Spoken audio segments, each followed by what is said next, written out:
आप सभी YouTube देखने वाले सभी छात्रों को मेरा प्रेम भरा नमस्कार। कल की वीडियो में हमने देखा था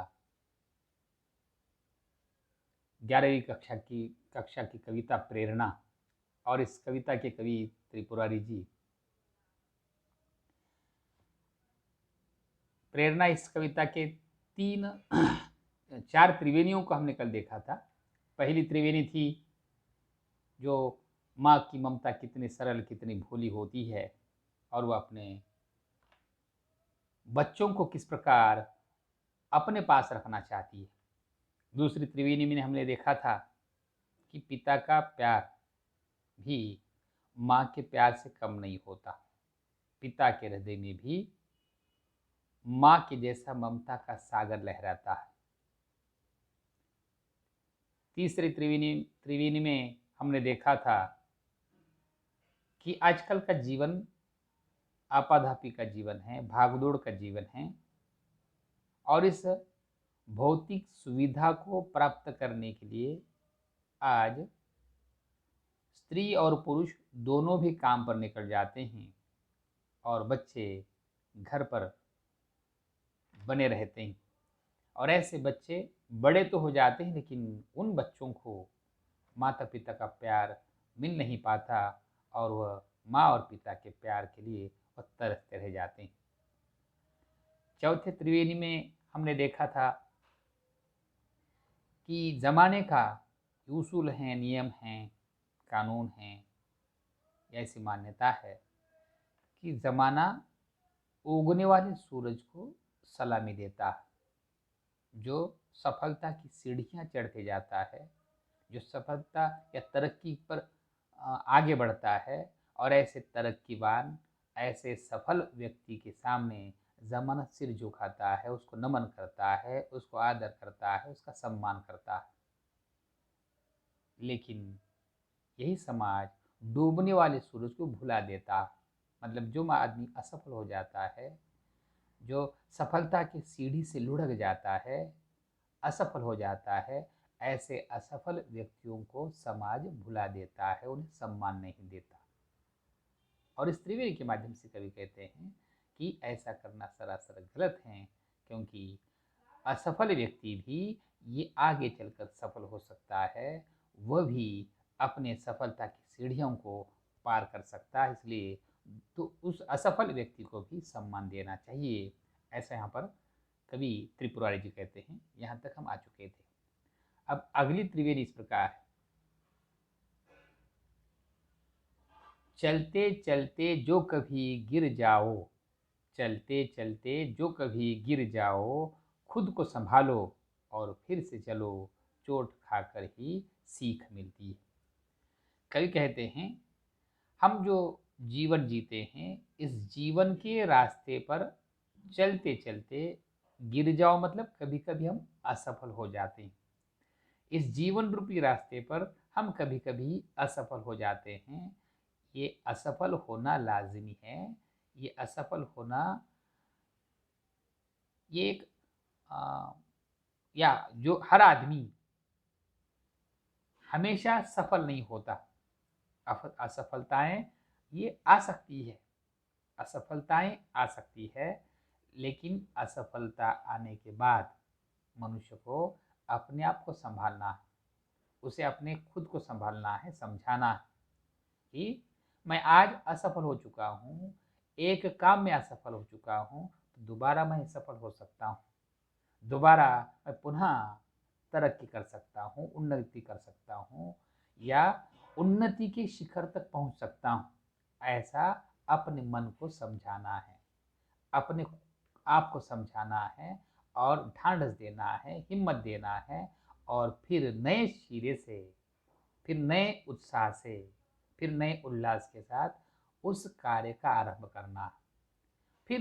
फिर नया उद्योग, फिर नई कोशिश करनी है।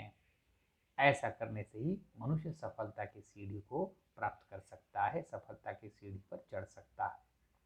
क्योंकि जो मनुष्य असफल होता है, ये असफलता सफलता की पहली सीढ़ी है। असफलता सफलता की पहली सीढ़ी है, इसलिए असफल होने के बाद मनुष्य उस असफलता से कुछ सबक लेता है, कुछ सीख लेता है। वो सोचता है कि मेरे असफल होने का कारण क्या है, मेरे असफल होने में ऐसी कौन सी त्रुटि रह चुकी है, कौन सा दोष है, और उन दोषों को, उन त्रुटियों को वो दूर करने का प्रयास करता है।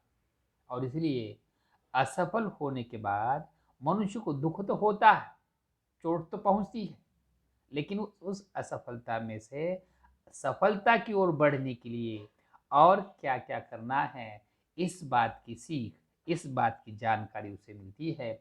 इसलिए असफलता हमें चोट तो पहुंचाती है, लेकिन कुछ सिखाती है और सफलता की ओर आगे बढ़ने के लिए फिर प्रेरित करती है। और ये जीवन की वास्तविकता है। इसलिए हमेशा मनुष्य को असफल होने के बाद भी अपने प्रयासों को कभी रोकना नहीं चाहिए, अपने प्रयासों को जारी रखना है, ऐसा कवि कहते हैं।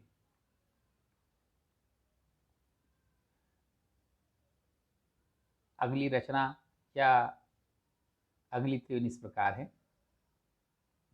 चाहे कितना भी हो घनघोर अंधेरा छाया, चाहे कितना भी हो घनघोर अंधेरा छाया, आस रखना कि किसी रोज उजाला होगा। रात की कोख ही से सुबह जन्म लेती है। इसमें शब्दार्थ हैं। घनघोर मतलब अत्यधिक घना, अंधेरा मतलब अंधेरा, दुख, परेशानी, छाया मतलब उपस्थित होना या छा जाना, आस रखना, आशा रखना, उजाला होना, प्रगति होना, सुख आना, सफलता मिलना, कोख, गोद, जन्म लेना मतलब जन्म लेना, उपस्थित होना। अब इस त्रिवेणी का अर्थ इस प्रकार है। कवि कहते हैं कि सभी के जीवन में दुख आते हैं, संकट आते हैं, मुसीबतें आती हैं। ये तो सभी के जीवन में होता है। परेशानियां, अड़चनें, मुसीबतें, बाधाएं सभी के जीवन में आती है। लेकिन हो सकता है कि हमारे जीवन में ये दुख कुछ ज़्यादा है, ये परेशानी कुछ ज़्यादा है, ये अड़चने कुछ ज़्यादा है। इसलिए इन सारे मुसीबतों को देखकर हमें ऐसा लग सकता है कि मेरे जीवन में ऐसे दुखों का अंधेरा, चारों तरफ दुख ही दुख, परेशानी ही परेशानी, यातना ही यातना, पीड़ा ही पीड़ा दिखाई देती है। और इस अत्यधिक पीड़ाओं को, यातनाओं को, परेशानियों को देखकर मनुष्य निराश हो सकता है, हताश हो सकता है, और हताश होकर वह अपने प्रयासों को बंद कर सकता है। इसलिए यहाँ पर कवि कहते हैं कि कितना भी दुख आए, कितनी भी परेशानियां आए, लेकिन हम मन से कभी उदास न हो, मन से कभी उदास निराश न हो। हमारे मन में आशा बनाए रखनी है, सफलता की आशा हमारे मन में बनाए रखनी है। और ऐसी आशा रखने वाला मनुष्य ही सफलता को हासिल कर सकता है, सफलता को प्राप्त कर सकता है। क्योंकि संसार ही ऐसा है, संसार की सारी चीज़ें ये परिवर्तनशील है। कोई भी चीज़ स्थायी नहीं है, वह निरंतर बदलते जाती है, परिवर्तित होती है। और उसी प्रकार जो दुख आ जा चुका है, ये दुख भी परिवर्तित होने वाला है, ये भी सुख में तब्दील होने वाला है, ये भी जाने वाला है। जो संकट हमारे सामने है, जो विपदा हमारे सामने है, ये विपदा आ चुकी है, मतलब जाने वाली भी है।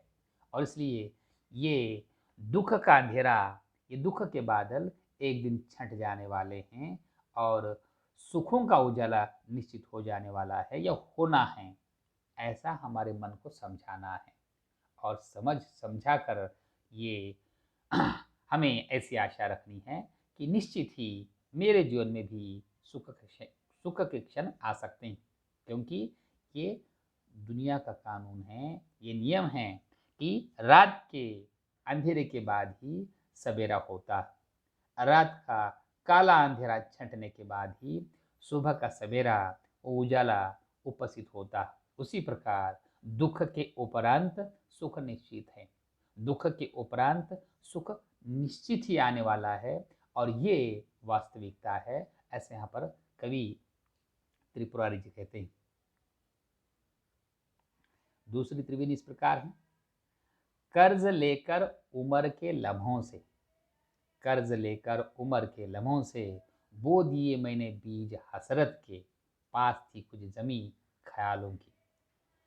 इसमें शब्द हैं, उम्र मतलब जिंदगी, हमारी आयु, लम्हे लम्हों मतलब क्षण पल, बीज ये पेड़ का बीज या फल का बीज, हसरत चाहत इच्छा, जमी जमीन या धरती, ख्याल कल्पना विचार। अब इस त्रिवेणी का अर्थ इस प्रकार है कि मैंने अपने ही जिंदगी से कुछ क्षण कर्ज के रूप में लिए हैं। कर्ज मतलब कर्ज लेना, मतलब उससे कुछ पहले ही उधार ले लेना। तो कहते हैं कि मैंने अपने ही जीवन के कुछ क्षणों को, कुछ समय को कर्ज के रूप में लिया। क्योंकि जब हम तो कहते हैं कि मनुष्य जब छोटा होता है तो उसकी बचपन की आयु बहुत सारी विद्यार्जन में चली जाती है, अध्ययन में चली जाती है। आप बड़े होकर कोई बड़ा ओहदा प्राप्त करना चाहते हैं, कोई नौकरी हासिल करना चाहते हैं, मास्टर बनना चाहते हैं या कलेक्टर बनना चाहते हैं या वकील बनना चाहते हैं, ऐसा कोई पद प्राप्त करना चाहते हैं, तो आपको आपकी जो उम्र है 60-70 साल की, 80 साल की, 90 साल की, इसमें से 15-20 साल तक का समय ये आपको उस पद को प्राप्त करने के लिए, उस पद के लायक बनने के लिए आपको मेहनत करनी पड़ती है, आपको अध्ययन करना पड़ता है, आपको अभ्यास करना पड़ता है। और इस प्रकार आपके जीवन के 20-25 साल तक आपको खर्च करने पड़ते हैं, अध्ययन में बिताने पड़ते हैं। और ऐसा ही कवि कहते हैं कि मैंने भी मेरे सपनों को प्राप्त करने के लिए, मैंने भी मेरे जीवन के कुछ सालों को ऐसा खर्च किया, उसकी बुनियाद में, बीज बोने में, उसकी शुरुआत करने में, उस सफलता को हासिल करने के लिए मैंने बीज रूप में उन सालों को व्यतीत किया, उन सालों को खर्च किया। क्योंकि मेरे पास विचारों की धरती है, सपनों की, कल्पनाओं की धरती है, और उस कल्पना को साकार में लाने के लिए, उस सपने को साकार में लाने के लिए मुझे ऐसा करना पड़ा। और ऐसा करने के बाद मुझे भरोसा है कि मेरा आगे का जीवन सुखकारक हो सकता है। इसलिए जो मनुष्य कल सुख हासिल करना चाहता है, भविष्य में सुख प्राप्त करना चाहता है, भविष्य में अपने सपनों को साकार करना चाहता है, उस मनुष्य को अपने अपने जो जीवन है उस जीवन के कुछ सालों को, कुछ दिनों को उसे मेहनत करनी ही पड़ती है। और मेहनत कर कर जो वह समय बिताता है, उस समय का सदुपयोग आगे आने वाले जीवन में होने वाला है। ऐसे यहाँ पर कवि त्रिपुरारी जी कहते हैं। अगली त्रिवेणी इस प्रकार है, ये न सोचो कि जरा दूर दिखाई देगा, एक ही दीप से आगाज ये सफर कर लेना, रोशनी होगी जहां पर भी कदम रखो। सोचो मतलब विचार करना, दूर दिखाई देना मतलब बड़ी कठिन मालूम होना, अस्पष्ट दिखाई देना। एक ही दीप मतलब अपने जो खुद आप हैं, आपकी अंतरात्मा या आप स्वयं, आगाज ये सफर करना, कार्य की शुरुआत करना या यात्रा का प्रारंभ करना, रोशनी होना, उजाला होना, कदम मतलब पांव। इस त्रिवेणी के माध्यम से कवि कहते हैं कि आप थोड़ा सा सोचो, विचार करो कि आपकी जो मंजिल है वह आपकी मंजिल आपको दूर दिखाई देती होगी। दूर की वस्तु हमें अस्पष्ट दिखाई देती है, धुंधली दिखाई देती है, स्पष्ट दिखाई नहीं देती। उसी प्रकार आपको भी आपकी मंजिल थोड़ी सी धुंधली धुंधली दिखाई देती होगी, अस्पष्ट दिखाई देती होगी, दूर दिखाई देती होगी। तो भी आप वह दूर हैं, अस्पष्ट हैं, ऐसा सोचकर आप किसी का इंतजार मत करना, किसी की प्रतीक्षा मत करना कि मुझे उस मंजिल तक पहुंचाने वाला कोई साथी मिलेगा, उस मंजिल तक लेकर जाने वाला कोई सहारा मिलेगा, इसकी आशा में मत रहना। क्योंकि आपको अपनी मकसद को पूरा करने के लिए, अपनी मंजिल को पाने के लिए खुद को ही आगे बढ़ाना, आपको खुद को ही प्रयास करना।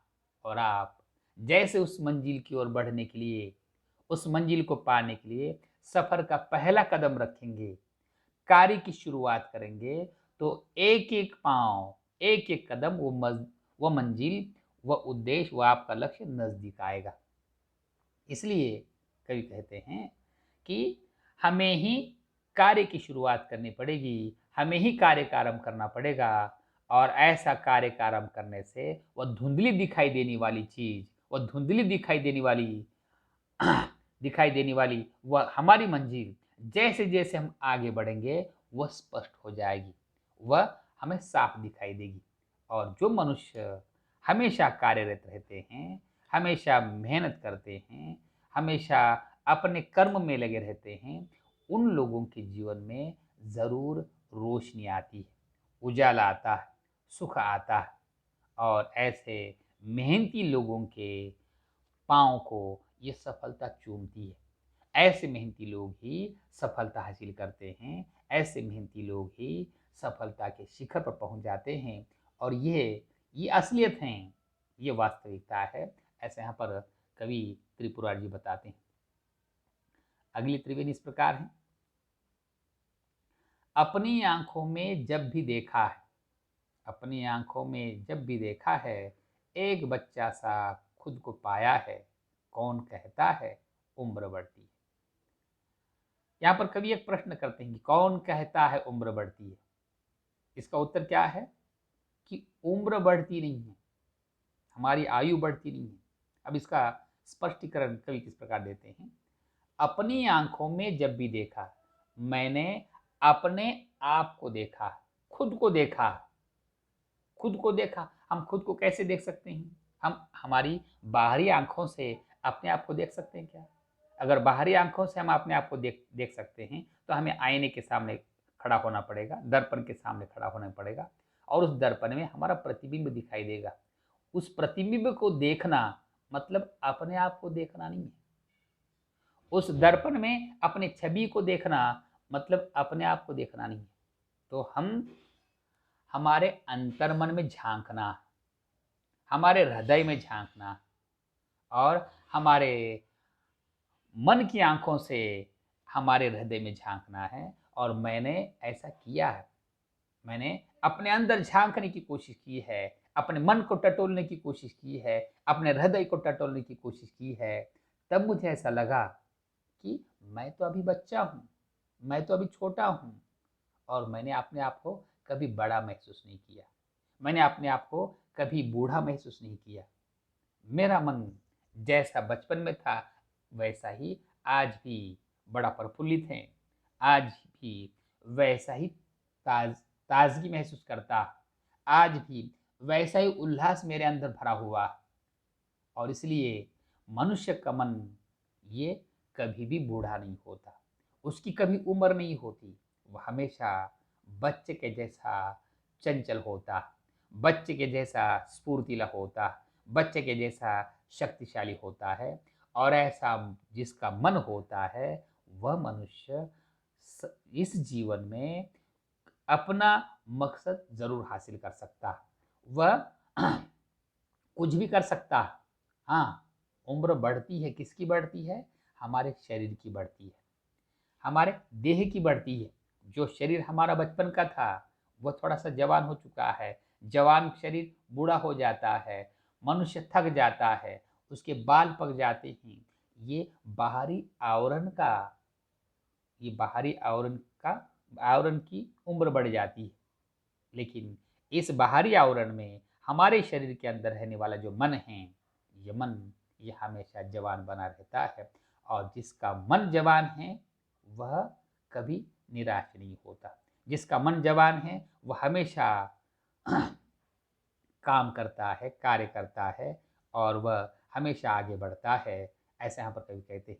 इसलिए कभी भी हमें हमारे शरीर की ओर ध्यान नहीं देना कि मेरा शरीर बूढ़ा हो चुका है, मेरे बाल पक चुके हैं, मैं कमज़ोर हो चुका हूँ, इस बात को नज़रअंदाज कर कर मैं, मेरा मन, मेरे हृदय में, मेरे शरीर में रहने वाला मन, ये अभी जवान है, ऐसा समझकर उस मन के अनुसार हमें काम करना है। और ऐसा मन वाला व्यक्ति, जवान मन वाला व्यक्ति, बच्चों के जैसा मन वाला व्यक्ति कभी उम्र की फ़िक्र नहीं करता। ऐसा यहाँ पर कवि ये त्रिपुरारी जी कहते हैं। अगली त्रिवेणी इस प्रकार है। आंसू खुशियाँ एक ही शय हैं, आंसू खुशियाँ एक ही शय हैं, नाम अलग है इनके।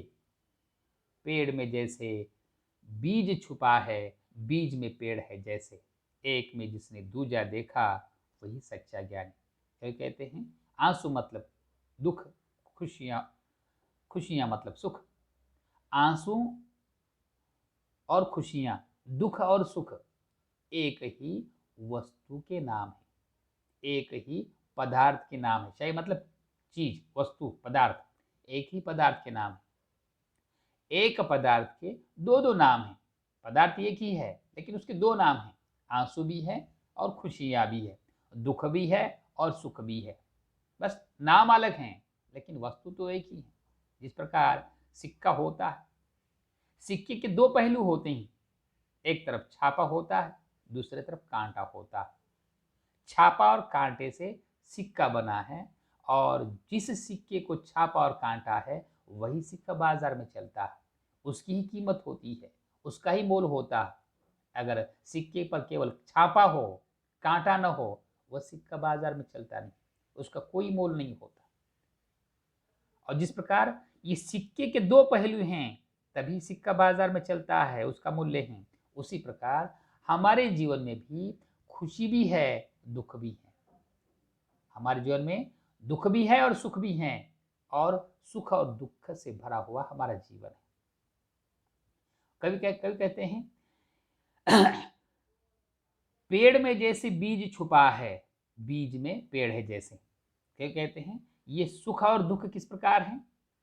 जिस प्रकार बीज में पेड़ छिपा है, बीज में पेड़ कैसे हैं? बीज है, उस बीज में अगर हम पेड़ खोजने की कोशिश करेंगे, ढूंढने की कोशिश करेंगे, उस बीज को फोड़ देंगे, तोड़ देंगे, तो अंदर हमें पेड़ दिखाई देगा? नहीं दिखाई देगा। लेकिन इसी बीज को अगर हम धरती में गाड़ देते हैं, मिट्टी में गाड़ देते हैं, पानी डालते हैं और 4-6 दिनों का इंतजार करते हैं, तो उसमें से, उस बीज में से कोंपले बाहर आते हैं, और इसी पेड़ को फिर पानी डालते हैं, धूप मिलती है, हवा मिलती है, खाद मिलता है, तो कुछ साल के इंतजार के बाद वही छोटा सा कोंपला वह विशाल वृक्ष बन सकता है, पेड़ बन सकता है। अब ये पेड़ कहाँ से आ चुका है? उस बीज में से ही प्रकटित हो चुका है, उस बीज में से ही वह उदित हो चुका है। लेकिन हमें दिखाई दे रहा था क्या? वो छुपा था। जिस प्रकार पेड़ में, बीज में पेड़ छुपा है, उसी प्रकार पेड़ में भी बीज छिपा है। पेड़ में बीज किस प्रकार छिपा है? जैसे हम कोंपले लगाते हैं, 4-6 साल हो चुके हैं, लेकिन पेड़ पर कहीं बीज दिखाई देता है क्या? जब तक पेड़ की उम्र नहीं होती तब तक पेड़ को फूल नहीं आते, और फूल नहीं आते मतलब फल नहीं लगते, फल नहीं लगते मतलब फलों में बीज नहीं होता। 4-6 साल तक, 8 साल तक उस पेड़ को बीज दिखाई नहीं देता, लेकिन उस पेड़ में बीज है। जैसे पेड़ को फल फूल लगते हैं, फूल से फल बनता है, फल में बीज पकते हैं, तब जाकर हमें बीज दिखाई देता है। मतलब ये बीज कहाँ कहाँ था? उस पेड़ में ही छुपा हुआ था। इसलिए कभी कहते हैं कि पेड़ में बीज छिपा है और बीज में पेड़ छिपा है। जिस प्रकार पेड़ में बीज छिपा है और बीज में पेड़ छिपा है, उसी प्रकार दुख में सुख छिपा है और सुख में दुख छुपा है। सुख में दुख छुपा है और दुख में सुख छुपा है। जैसे आप परीक्षा दे रहे हैं, परीक्षा में आपको अधिक अंक मिलते हैं तो आप खुश हो जाते हैं, कम अंक मिलते हैं तो आप नाराज हो जाते हैं, दुख होता है। लेकिन कम अंक मिलने वाला छात्र अगर उस अगर उस कम अंकों से प्रेरित होकर वह ऐसी प्रतिज्ञा करेगा कि मैं अब हम मेरा समय व्यर्थ नहीं गंवाऊंगा, मैं अपना समय फालतू में नहीं बिताऊंगा, मैं मेहनत करूंगा, अध्ययन करूंगा, ऐसा सोचकर वह और अधिक लगन के साथ और अधिक अध्ययन करता है, तो वह आगे चलकर ज़्यादा अंक हासिल कर सकता है। और इस प्रकार उस कम अंक से प्रेरित होकर वो ज़्यादा अंक लेता है, मतलब उस कम कम अंक में भी सुख की झलक छिपी थी, आगे की तरक्की छिपी थी। और ज़्यादा अंक लेने वाला बच्चा मैं सबसे होशियार हूँ ऐसा समझकर अगर आलसी बन जाता है, अध्ययन कम कर देता है, तो उसके वह ज़्यादा अंक भी एक दिन उसे कम अंक लेने के लिए मजबूर कर देते हैं।